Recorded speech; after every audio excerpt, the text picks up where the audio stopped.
What's up, guys? Welcome back to another video. My name is Travis. Today I'm going to be giving you some tips to help you not be overwhelmed by your saltwater aquarium. Now, the idea for this video came from a few comments that I got over the last couple weeks, as well as a few emails. Now, it just seems like when you guys are starting to have problems and you're just not being successful, it's usually because things are too complicated, you're getting overwhelmed on all the information and ins and outs of this hobby. And in this video, I just want to give you tips to help you focus on what's really important and what's going to drive your success. And once you get to that point, you can go ahead and add different things to kind of make the hobby or your saltwater tank a little bit more complicated. So with all of that said, let's go ahead and get started. Okay, so my first tip is to keep your setup as simple as possible. Now, when somebody comes to me and they have a problem, it's usually because they have too much going on with their setup. Now, the very first thing that I ask people is, hey, let me see your setup. Let me see what you have going on, because I really get a good idea of kind of where the problems might be coming from. And 9 out of 10 times is because they're running a piece of equipment that they don't need. Maybe they're running GFO, biopellets when you don't need it, or they're going down the Zeovit route and they're mixing multiple programs together, different dosing programs with different types of equipment that just don't work well together.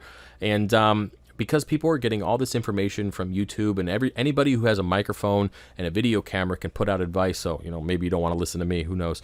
That's why I put the 300 in all my videos instead of my face, because the 300 is my proof that what I'm talking about actually works. My face doesn't do anything but cause shit in the comment section, apparently. But anyway, so what I would kind of recommend is keeping it as simple as possible. And here is my example of a basic beginner setup. Now, it's going to be a drill tank, preferably with a sump. Now, a good portion of that sump is going to be a refugium where you can grow chaeto.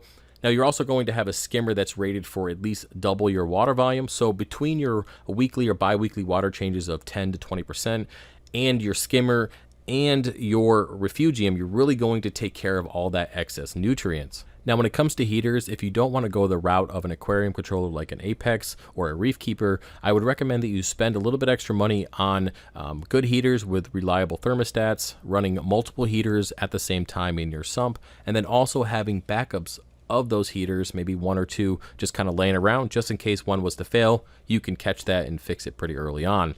Now, when it comes to return pumps and lighting, that's pretty much up to you. It really is kind of dictated by your budget and really what you want to do. I always recommend the XR15s with the T5s. You know, that's what I have over the 300. Now, I do run AP700s over my frag system, and they do just as well. So it's really going to come down to whatever works best for you.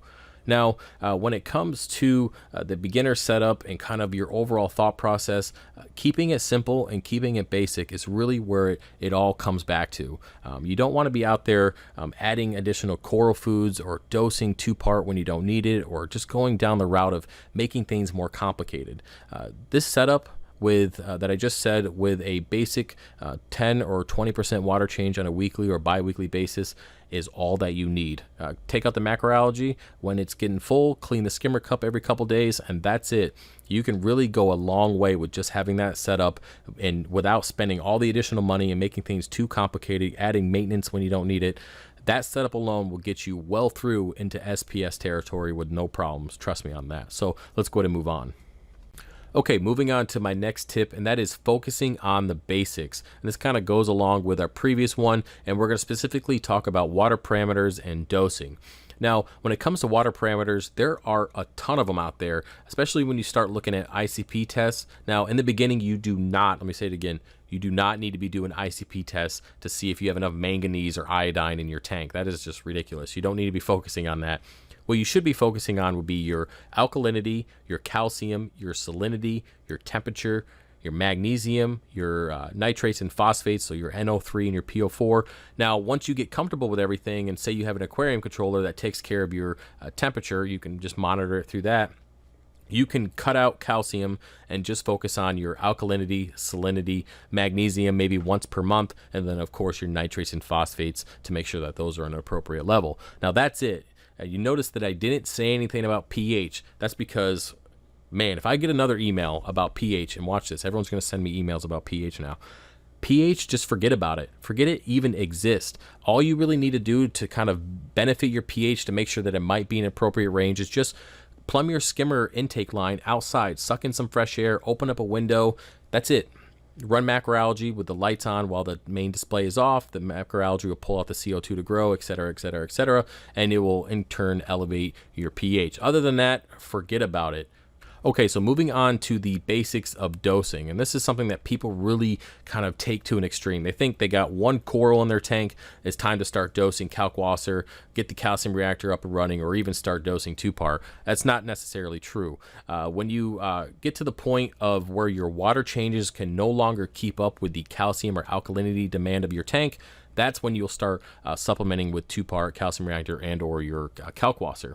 And we've talked about this in previous videos, and I'd be happy to kind of go into more detail later on if you guys want. Just put it in the comment section, let me know. Now, when it comes to taking care of the dosing, there's another side of it. Not only is it those major elements of the calcium, alkalinity, magnesium that people worry about, but it's also all this small stuff. People do one ICP test and find out that their manganese is low, or they don't have enough, freaking boron or whatever in their tank, and then they start dumping in Reef Fuel, Reef Plus, going on and buying all these individual supplements from Triton Method and dumping it in their tank, just to come to find out that you don't really need it, and then you do your next ICP test in a month and find out everything is sky high. The reason for that is if you don't really have a lot of coral in your tank and you're not really uptaking a lot of calcium and alkalinity, then you're just not using those elements up, and of course dosing them is not going to aid you in any way. I'd rather have a lack of an element, like not enough of it, than have too much of one, because that's definitely going to add some problems to the system. Now, for those of you who want to take care of those minor elements, just go ahead and do a bi-weekly water change of 20% with a quality salt.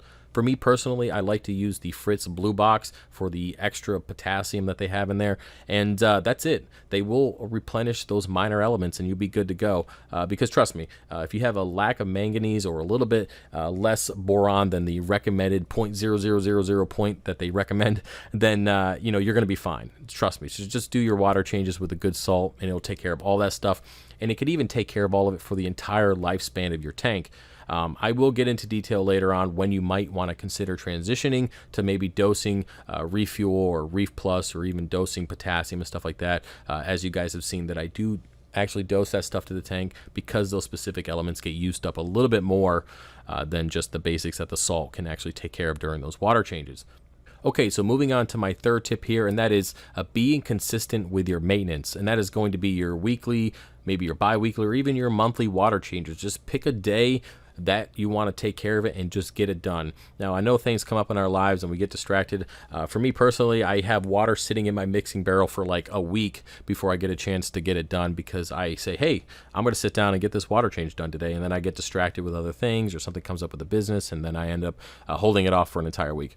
That happens, it happens. It's not going to make or break your success. Just make sure you try to stick to a schedule of maintenance, and that's not only just for your water changes, but also for your equipment maintenance. You want to make sure that your return pump's running well. You want to make sure your skimmer's working efficiently, to make sure that it's pulling out a good amount of skimmate, it's dialed in properly, power heads are cleaned, and all that good stuff. And yeah, pulling out the macroalgae, maybe changing filter socks, all that kind of stuff is important, very basic, but making sure that you're consistent with it is really what's going to determine your success. The next thing you should be doing when it comes to your maintenance is tracking it. Tracking when you should be cleaning your skimmer. I like to do it every 3 to 6 months. Putting that on a calendar, it can be a basic program like Aquatic Log, or you can have a calendar up on the side of your refrigerator that says, clean skimmer. Just go ahead and get it done. The last thing you want to do is not do the maintenance on your equipment and then come to find out, 4 or 5 months later, you're starting to run into algae issues, and then you come to look at your skimmer and the damn thing is not even working properly because it's full of junk that you should have cleaned out 4 months ago. So, just making sure that your maintenance is taken care of and that you're tracking it.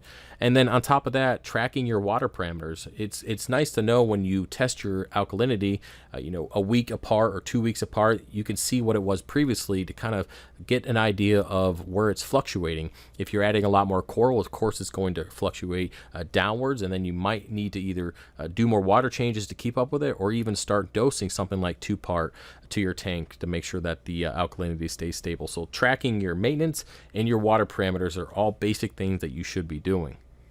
Okay, so moving on to my final tip for you guys, and that is to set realistic goals. Now, I don't mean, hey, just settle for this type of goal. I mean, When I first started, my end goal was to have the tank that I kind of have right now. Granted, I would love it to be about 4 feet longer and 2 feet wider, maybe a 1.5 feet taller, who knows. That's kind of my goal, but when I first started, it was to have a fully stocked SPS Acropora tank. I love the way that they look, hence the reason why I have them in the tank now. Now, trust me, when I first started the hobby and what I have right now, all the tanks in between, they didn't look like this. There was a lot of trial and error, and you could read all the books in the world. You can watch every one of my videos, which, by the way, I'm about to hit 500, which is pretty sweet for 3 years. And you can watch all my videos, do everything the way I do it, and still not be as successful, because sometimes you just need to live it for a little while. You have to learn from your mistakes, the little things that you just don't pick up in a video, and the things that I fail to mention sometimes. You just have to live through these experiences and set these smaller goals. So in the beginning, you should be like, hey, I'm going to have LPS in my tank. Well, guess what? You get your basic setup, get your soft corals in there, your zoas, your mushrooms, and then go ahead and buy that torch or that hammer or that frog spawn. Put it in there. See how it does. Oh, great. Now I got 5 to 10 hammers and torches and stuff like that, and the tank is doing really well. Now I want to have my first SPS. Well, go out and get a bird's nest, something simple, and continue that process. And then eventually, hey, I want to have a whole bunch of Acropora. Go out and buy some easy Acropora, some cheaper Acropora. By the way, you can get at FishOfHex.com. A little bit of a plug in there. Man. And then you can go ahead and just, live through those experiences and work your way up, because eventually you will have a fully stocked SPS tank if that's what you truly want. And my goal here on the channel is to give you information to help you kind of avoid some of the mistakes that I've made, and just give you the heads up, just like in this video, on what you should be focusing on to quickly aid you to getting to your end goal. So with that said, guys, that's about it for this video. I hope you enjoyed it. If you have any questions, put in the comment section. If you want to add anything to this list, again, put in the comment section, and I'll see you guys later. Peace.